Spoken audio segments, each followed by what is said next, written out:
ఆంధ్రప్రదేశ్లో నేటి నుంచి ఇంటర్మీడియట్ పరీక్షలు ప్రారంభం కానున్నాయి. తొలి రోజు ఉదయం 9 గంటల నుంచి మధ్యాహ్నం 12 గంటల వరకు ఇంటర్ మొదటి సంవత్సరం పరీక్ష జరగనుంది.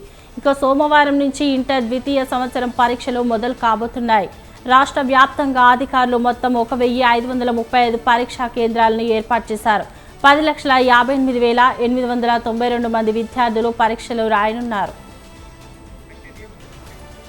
మరోవైపు మాస్ కాపీయింగ్ను నిరోధించేందుకు ఇప్పటికే ఆయా ఎగ్జామ్ సెంటర్లలో పకడ్బందీగా సీసీ కెమెరాలను ఏర్పాటు చేసి ఆన్లైన్ ద్వారా ఉన్నతాధికారుల కార్యాలయాలకు లింక్ చేశారు. అదేవిధంగా పరీక్షా కేంద్రాల వద్ద 144 సెక్షన్ను అమలు చేస్తున్నారు. ఆయా ఏరియాల్లో ఉన్న జిరాక్స్ ఇంటర్నెట్ సెంటర్లను మూసివేయాలని ఆదేశాలు జారీ చేశారు.